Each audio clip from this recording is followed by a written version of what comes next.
Hello there, people of the internet. I have this right here.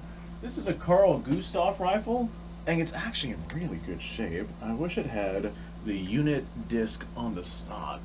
But this right here is chambered for 6.5 by 55 Swede. And I think that the 6.5 by 55 is by a pretty huge margin, very likely the most underrated cartridge, well, the most underrated rifle cartridge out there. We're going to go ahead and do a pistol cartridge in a separate video. But I think that the 6.5 by 55 is the most underrated rifle cartridge that is out there, simply because I literally, genuinely believe that, for the most part, there are some things that are better, some things that are worse. But as far as like pros and cons of the cartridge go, I genuinely believe that the 6.5 by 55 Swede is very likely the best rifle cartridge that is out there. Now, like I said, pros and cons. It's a long action cartridge, and there's certain things that you might have some difficulty with that. Like, for example, if we're looking at, say, oh boy, that's buried. I'm just going to leave that there. If we're looking at, say, a modern battle rifle style of setup like a, I don't know, an AR-10 or a G3 style rifle, maybe an FAL or something like that, then you might have some difficulty fitting in your 55mm long case, as opposed to, like, say, 308 or 7.62 NATO, which seems to be just the right length to be able to fit in action like that. So it's definitely a long action cartridge. There are semi-autos out there that can take a cartridge like this. I got an M1 Grand sitting up there on that rack. I probably should have grabbed that for this video because I don't feel like standing up to grab that. But you guys know what an M1 Grand is. 8 rounds of 30-06 in block clip. This right here would be a fantastic option to fire through something like an M1 Grand.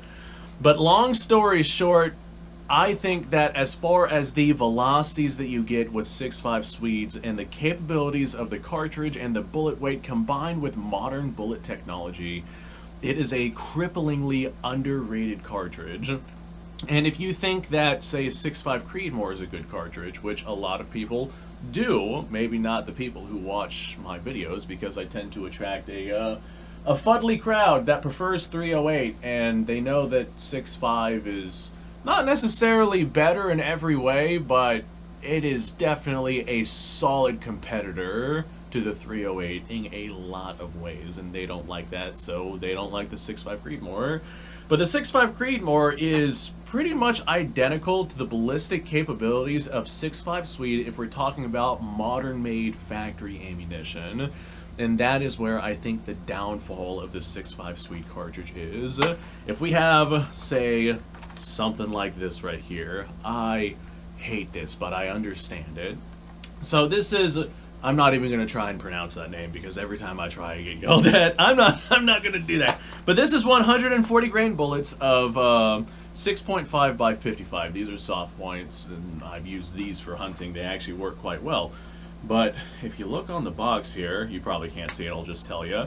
It says that these 140 grain bullets are going to be moving about 2,600 feet per second at the muzzle.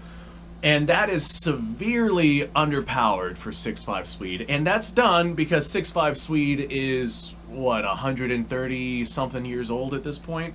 And they're fired through really old rifles. And so just for liability reasons, companies will oftentimes undercharge their ammunition that is going to be firing in old guns. And it's not just 6.5 Swede that does this. We see this with a lot of modern-made 8mm Mauser, 7mm Mauser. A lot of Carcano ammunition is underpowered from a bunch of different companies. They also use the wrong kind of bullets and whatnot. But long story short, it is underpowered in comparison to what it could and should be. If we're talking about a 140 grain bullet from these rifles back in the day whenever they were going to be time period correct, that 140 grain bullet should be moving about 2,800 feet per second. So that is 200 feet per second faster, but with modern loadings and modern capabilities, modern powders and modern bullets, we would have no problem, especially with the case capacity of 6.5 Swede, getting that 140 grain bullet to move 3,000 feet per second. I know because I've done it and I do it on the regular. And these old school guns, most of them, I will say most of them are Mauser actions. There are some 6.5 Swede guns out there that are not Mauser actions.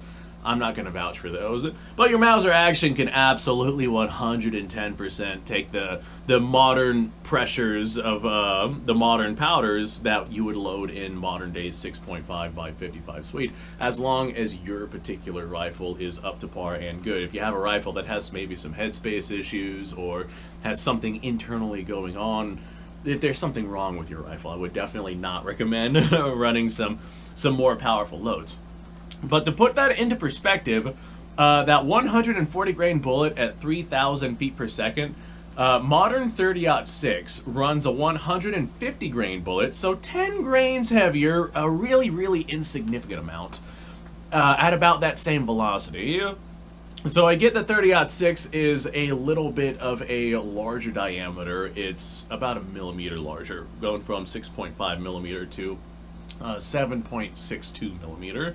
A little bit over that since a 308 diameter versus a 300 diameter.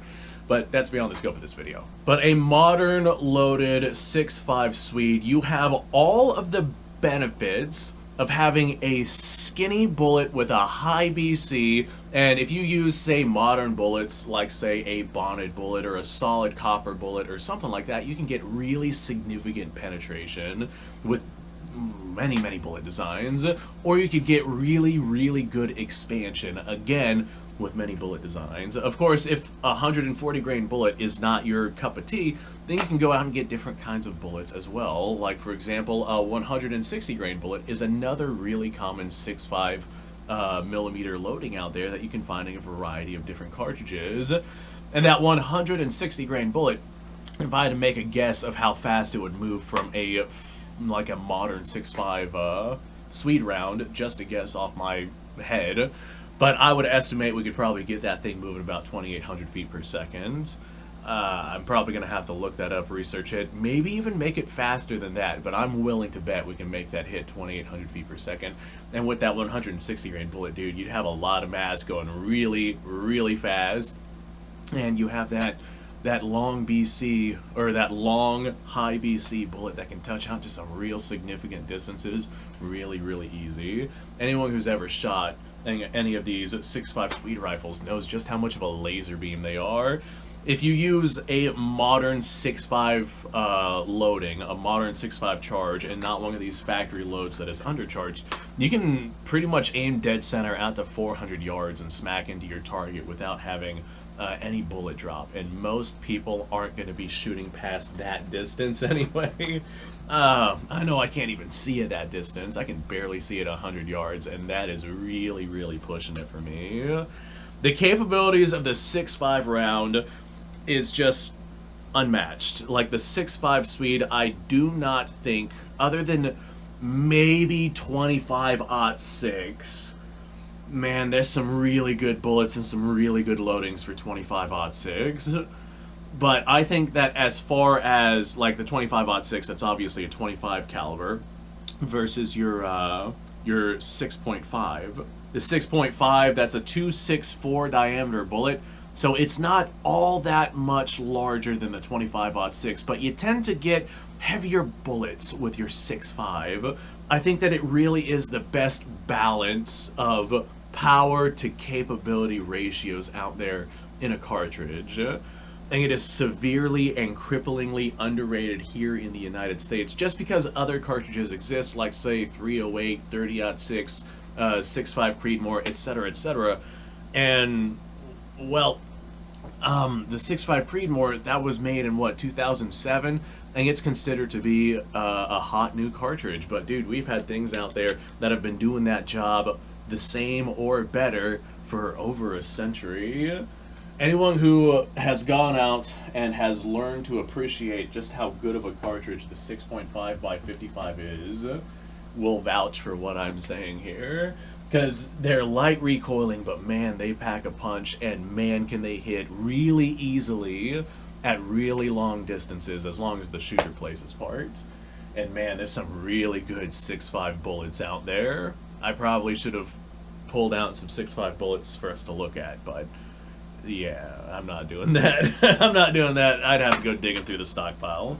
So I guess I'll show you all what a 6.5 Swede round looks like. It's pretty much on par with a lot of your other full power rifle ammunition. Not exactly the biggest of cartridge. It's not a Magnum round by any stretch of the imagination, but if you had these properly loaded, dude, they could be some serious, serious rounds going down range. So thanks for watching, folks. I appreciate your time. Like, subscribe, share. The description below has a link to all sorts of stuff. Go check it out. You guys go off, have yourself a fantastic day. I'll see you on the next episode. I'm taking this to the range. I don't care what it takes. I'm doing that today. All this talk about the 6.5 Swede, I gotta take that to the range. I'll see y'all later.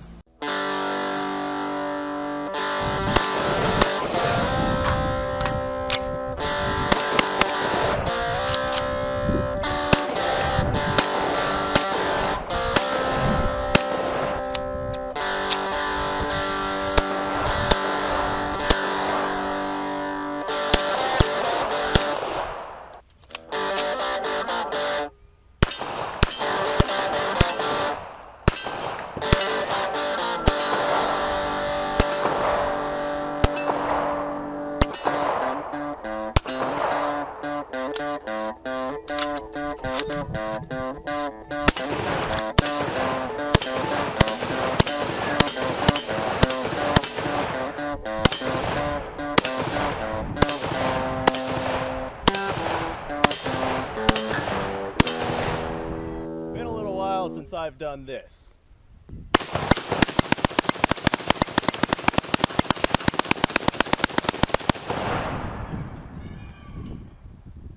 Bonnie and Clyde be damned. The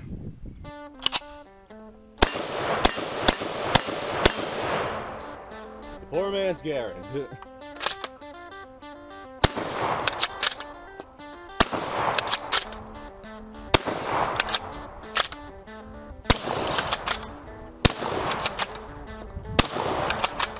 It's a shame that bolt-action shotguns aren't more mainstream.